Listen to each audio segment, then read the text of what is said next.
అందరికీ శుభోదయం. నేను మీ విష్ణు కిషోర్, ఆస్ట్రో న్యూమరాలజిస్ట్‌ని. సో, ఇవాళ ఫిబ్రవరి 6వ తేదీ అనగా శుక్రుడు స్థాన మార్పిడి చేసి కుంభరాశిలోకి వస్తున్నటువంటి అద్భుతమైనటువంటి రోజు. ఈ రోజు నుండి నేను చెప్పేటువంటి 2 రాశులకి అద్భుతమైనటువంటి ప్రయోజనాలు పొందబోతున్నారు. ఎవరైతే వృషభ రాశిలో జన్మించారో మరియు తులా రాశిలో జన్మించారో ఈ 2 రాశులకి రాశ్యాధిపతి శుక్రుడు. సో ఎప్పుడైతే శుక్రుడు కుంభరాశిలోకి వస్తున్నాడో వీళ్ళ జీవితంలో 3 రకాల పెను మార్పులు చోటు చేసుకోబోతున్నాయి. మెయిన్‌గా ఆర్థికంగా వీళ్ళు ఇచ్చినటువంటి ఎన్నో రోజులుగా వీళ్ళు రుణ బాధలతో ఇబ్బంది పడుతుంటే, ఆ రుణ బాధలన్నీ తొలగిపోయి, వీళ్ళు చేసిన అప్పులన్నీ సమసిపోయి వీళ్ళు ఒకరికి తిరిగి ఇచ్చే స్థాయికి ఎదుగుతారు.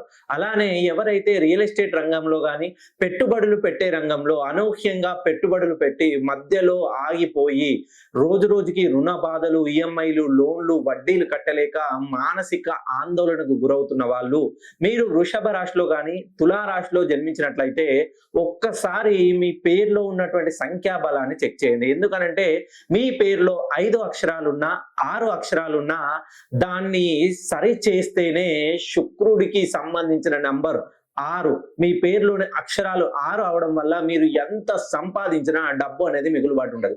ఎప్పుడు మీ పైన ఒకరు ఏడుస్తూనే ఉంటారు.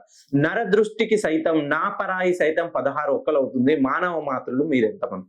ఇది మిమ్మల్ని ఏదో భయభ్రాంతులకు గురి చేయడం కాదు. ఒక్కసారి ఏదైనా ఆపద ఎదురుంటే డేంజర్ బెల్, సో ఒక ప్రమాదానికి హెచ్చరిక అన్నట్టుగా మీ జీవితంలో మీ సంపాదనకి ఇది ఒక బ్రేక్ పాయింట్ అవ్వాలనేది నా కోరిక. ఒక్కసారి మీరు వృషభ రాశిలో జన్మించినా, తులా రాశిలో జన్మించినా నన్ను పర్సనల్ గా కానీ డైరెక్ట్ గా కానీ కలిసే ప్రయత్నం చేయండి. మళ్ళీ ఇంతకు మించిన అవకాశం మీరు ఎన్ని సంవత్సరాలు ఎదురు